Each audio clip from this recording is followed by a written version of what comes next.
Wind in the Willows by Kenneth Grahame. Chapter 7.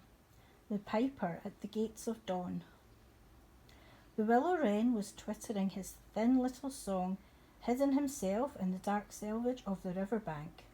Though it was past 10 o'clock at night, the sky still clung to and retained some lingering skirts of light from the departed day, and the sullen heats of the torrid afternoon broke up and rolled away at the dispersing touch of the cool fingers of the short midsummer night. Mole lay stretched on the bank, still panting from the stress of the fierce day that had been cloudless from dawn to late sunset, and waited for his friend to return. He had been on the river with some companions, leaving the water rat free to keep an engagement of long standing with Otter, and he had come back to find the house dark and deserted, and no sign of Rat, who was doubtless keeping it up late with his old comrade. It was still too hot to think of staying indoors, so he lay on some cool dock leaves and thought over the past day and its doings, and how very good they had all been. The rat's light footfall was presently heard approaching over the parched grass. "Oh, the blessed coolness," he said, and sat down gazing thoughtfully into the river, silent and preoccupied. "You stayed to supper, of course," said the mole presently. "Simply had to," said the rat. "They wouldn't hear of me going before. You know how kind they always are, and they made things as jolly for me as ever they could, right up to the moment I left. But I felt a brute all the time, as it was clear to me they were very unhappy, though they tried to hide it. Mole, I'm afraid they're in trouble. Little Portly is missing again, and you know what a lot his father thinks of him, though he never says much about it." "What, that child?" said Mole lightly. "Well, suppose he is. Why worry about it? He's always straying off and getting lost, and turning up again. He's so adventurous, but no harm ever happens to him. Everybody hereabouts knows him and likes him, just as they do old Otter, and you may be sure some animal or other will come across him and bring him back all right. Why, we found him ourselves miles from home, and quite self-possessed and cheerful." "Yes, but this time it's more serious," said the rat gravely. "He's been missing for some days now, and the otters have hunted everywhere, high and low, without finding the slightest trace, and they've asked every animal too, for miles around, and no one knows anything about him. Otter's evidently more anxious than he'll admit. I got out of him that young Portly hasn't learned to swim very well yet, and I can see he's thinking of the weir. There's a lot of water coming down still, considering the time of year, and the place always had a fascination for the child. And then there are, well, traps and things, you know. Otter's not the fellow to be nervous about any son of his before it's time, and now he is nervous. Well, when I left, he came out with me. He said he wanted some air, and talked about stretching his legs. But I could see it wasn't that, so I drew him out and pumped him, and I got it all from him at last. He was going to spend the night watching by the ford. You know the place where the old ford used to be in bygone days, before they built the bridge?" "I know it well," said the mole, "but why should Otter choose to watch there?" "Well, it seems it was there he gave Portly his first swimming lesson," continued the rat, "from that shallow gravelly split near the bank, and it was there he used to teach him fishing, and there young Portly caught his first fish, of which he was very proud. The child loved the spot, and Otter thinks if he came wandering back from wherever he is, if he is anywhere by this time, poor little chap, he might make for the ford he was so fond of. Or if he came across it, he'd remember it well, and stop there, and play, perhaps. So Otter goes there every night and watches. On the chance, you know, just on the chance." They were silent for a time, both thinking of the same thing. The lonely, heart-sore animal crouched by the ford, watching and waiting the long night through, on the chance. Well, well, said Rat presently, I suppose we ought to be thinking about turning in. But he never offered to move. Rat, said the Mole, I simply can't go and turn in and go to sleep and do nothing, even though there doesn't seem to be anything to be done. We'll get the boat out and paddle upstream. The moon will be up in an hour or so, and then we will search as we can. Anyhow, it will be better than going to bed and doing nothing. Just what I was thinking myself, said the Rat. It's not the sort of night for bed anyhow, and daybreak is not so very far off, and then we may pick up some news of him from early risers as we go along. They got the boat out, and Rat took the sculls, paddling with caution.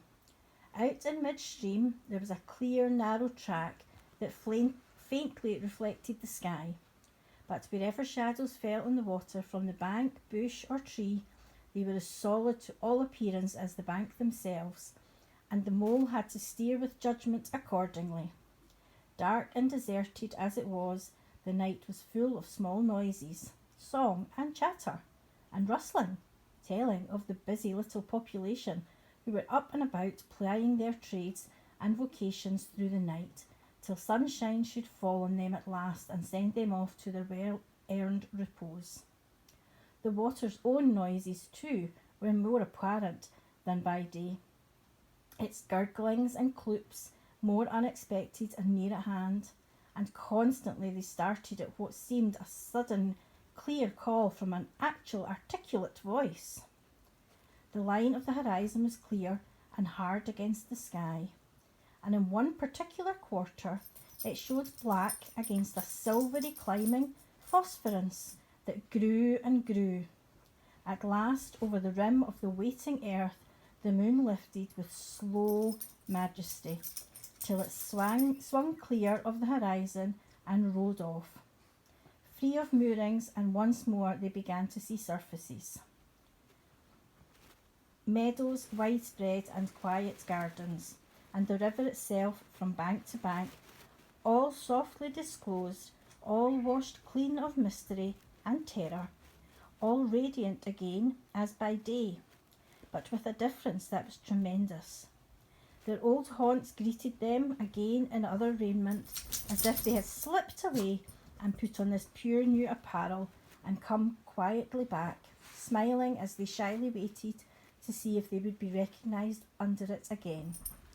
Fastening their boat to a willow, the friends landed in this silent silver kingdom and patiently explored the hedges, the hollow trees, the runnels and their little curvets, the ditches and dry waterways.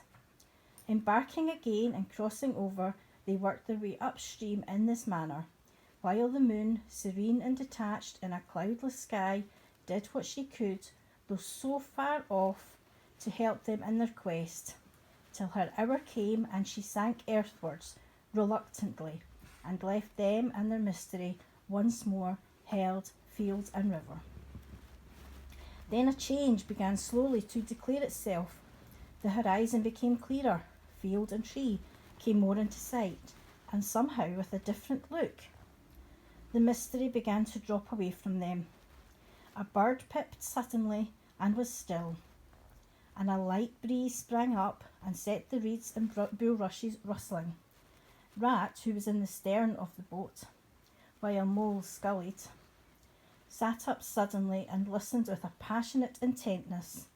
Mole, who with gentle strokes was just keeping the boat moving while he scanned the banks with care, looking at him curiously.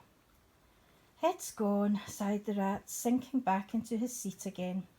"So beautiful and strange and new. Since it was to end so soon, I almost wish I had never heard it, for it has roused a longing in me that is pain, and nothing seems worthwhile but just to hear that sound once more and go on listening to it forever. No, there it is again," he cried, alert once more, entranced. He was silent for a long space, spellbound. Now it passes on and I begin to lose it, he said presently. Oh, Mole, the beauty of it, the merry bubble and joy, the thin, clear, happy call of the distant piping.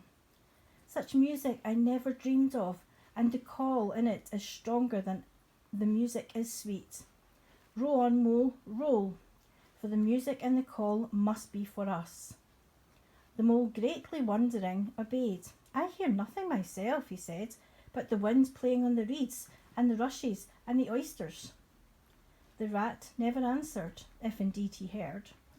Rapt, transported, trembling, he was possessed in all his senses by this new divine thing that caught up his helpless soul and swung and dangled it, a powerless but happy infant in a strong sustaining grasp.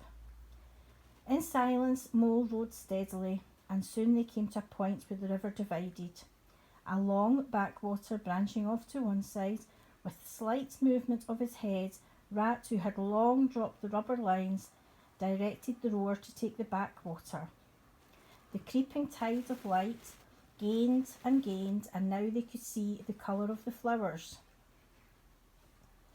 that gemmed the water's edge. Clearer and nearer still, cried the Rat joyously. Now surely you must hear it. Ah, at last I see you do. Breathless and transfixed, the Mole stopped rowing as the liquid run of the glad piping broke on him like a wave, caught him up and possessed him utterly. He saw the tears on his comrade's cheeks and bowed his head and understood. For a space they hung there, brushed by the purple loose strife that fringed the bank. Then the clear, imperious summons that marched hand in hand with the intoxicating melody imposed its will on Mole, and mechanically he began his oars again, and the light grew steadily stronger, but no bird sang as they wont to do the approach of dawn, but for the heavenly music it was all marvellous still. On either side of them, as they glided onwards, the rich meadow grass seemed that morning of a freshness and a greenness unsurpassable. Never had they noticed the roses so vivid, the willow herbs so riotous, the meadow sweet so odorous and pervading. The murmur of the approaching weir began to hold the air, and they felt a consciousness that they were nearing the end, whatever that may be, that surely awaited their expedition. A wide half-circle of foam and glinting lights and shining shoulders of green water, the great weir closed the backwater from bank to bank, troubled all the quiet surface with twirling eddies and flowing foam streaks, and deadened all other sounds with solemn and soothing rumble. In midmost of the stream, embraced in the weir's shimmering arm spread, a small island lay anchored, fringed close with willow and silver birch and adder. Reserved shyly, but full of significance, it hid whatever it might hold beneath a veil, keeping it till the hour should come, and, with the hour, those who were called and chosen. Slowly, but with no doubt or hesitance whatever, and in something of a solemn expectancy, the two animals passed through the broken tumulous water and moored their boat at the flowery margin of the island. In silence they landed and pushed through the blossom and scented herbage and undergrowth that led to the level ground, till they stood on a little lawn of marvellous green, set round with nature's own orchid trees, crab-apple, wild cherry and sloe. This is the place of my song dream, the place the music played to me, whispered the Rat, as if in trance. Here, in this holy place, here, if anywhere, surely we shall find him. Then suddenly the Mole felt a great awe fall on him, an awe that turned his muscles to water, bowed his head and rooted his feet to the ground. It was no panic terror. Indeed, he felt wonderfully at peace and happy, but it was an awe that smote and held him without seeing. He knew it could only mean Some august presence was very, very near. With difficulty he turned to look for his friend, and saw him at his side, cowed, stricken, and trembling violently. And still there was utter silence in the populous bird-haunted branches around them, and still the light grew and grew. Perhaps he would never have dared raise his eyes, but that, though the piping was now hushed, the call and the summons seemed still dominant and imperious. He might not refuse, were death himself waiting to strike him instantly. Once he had looked with mortal eye on things rightly kept hidden. Trembling he obeyed and raised his humble head, and then, in that utter clearness of the imminent dawn, while nature flushed with fullness of incredible colour, seemed to hold her breath for the event, he looked in the very eyes of the friend and helper, saw backward seep of the curved horns, gleaming in the growing daylight, saw the stern, hooked nose between the kindly eyes that were looking down on them humorously, while the bearded mouth broke into a half-smile at the corners, saw the rippling muscles on the arm that lay across the broad chest, the long supple hand still holding the panpipes, only just fallen away from the parted lips, saw the splendid curves of the shaggy limbs disposed in majestic ease on the sword, saw, last of all, nestling between his very hoofs, sleeping soundly in entire peace and contentment, the little, round, podgy, childish form of the baby otter. All this he saw for one moment, breathless and intense, vivid on the morning sky, and still, as he looked, he lived, and still, as he lived, he wondered. Rat! He found a breath to whisper, shaking. Are you afraid? Afraid? Murmured the rat, his eyes shining with unutterable love. Afraid? Of him? Oh, never, never. And yet, oh, Mo, I am afraid. Then the two animals, crouching to the earth, bowed their heads and did worship. Sudden and magnificent, the sun's broad golden disk showed itself over the horizon facing them, and the first rays shooting across the level water meadows took the animals full in the eyes and dazzled them. When they were able to look once more, the vision had vanished, and the air was full of the carol of birds that hailed the dawn. As they stared blankly in dumb misery, deepening as they slowly realised all they had seen and all they had lost, a little breeze danced up from the surface of the water, tossed aspens, shook the dewy roses and blew lightly and caressingly on their faces, and with its soft touch came instant oblivion.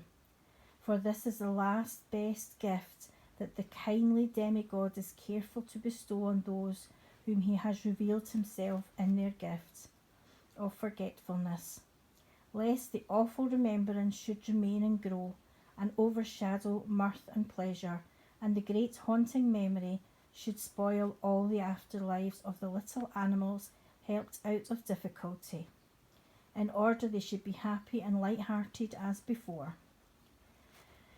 Mo rubbed his eyes and stared at Rat, who was looking about him in a puzzled sort of way. I beg your pardon, what did you say, Rat? He asked. I think I was only remarking, said Rat slowly, that this was the right sort of place, that here, if anywhere, we should find him. And look, why, there he is, the little fellow. And with a cry of delight he ran towards the slumbering portly. But Mo stood a minute, held in thought, as one wakened suddenly from a beautiful dream, who struggles to recall it, and can recapture nothing but a dim sense of the beauty of it. The beauty.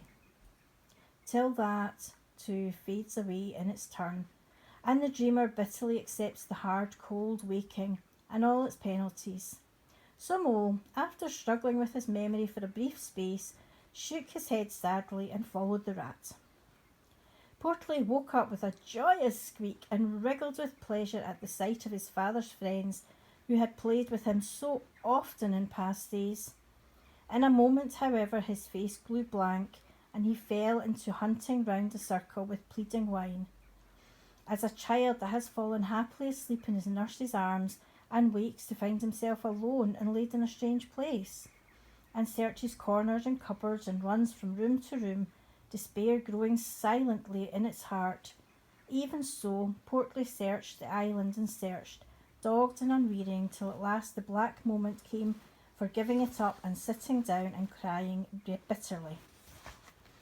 The Mole ran quickly to comfort the little animal, but Rat, lingering, looked long and doubtfully at certain hoof marks deep in the sward.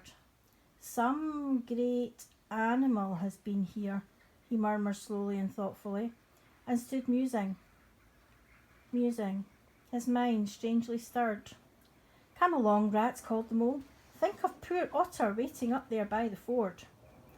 Portly had soon been comforted by the promise of a treat, a jaunt on the river in Mr. Rat's real boat, and the two animals conducted him to the water side, placed him securely between them in the bottom of the boat, and paddled off down the backwater. The sun was fully up by now and hot on them. Birds sang lustily and without restraint, and flowers smiled and nodded from either banks.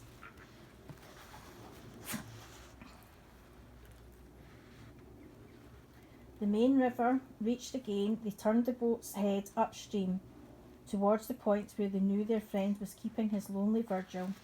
As they drew nearer the familiar ford, the Mole took the boat into the bank, and they lifted Portly out and set him on his legs on the towpath, gave him his marching orders and a friendly farewell pat on the back, and shoved out into midstream.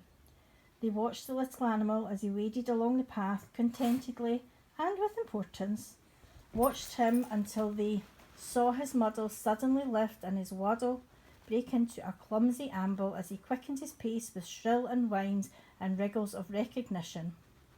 Looking up the river, they could see Otter start up, tense and rigid, from out of the shallows where he crouched in dumb patience, and could hear his amazed and joyous bark as he bounded up through the osiers to the path.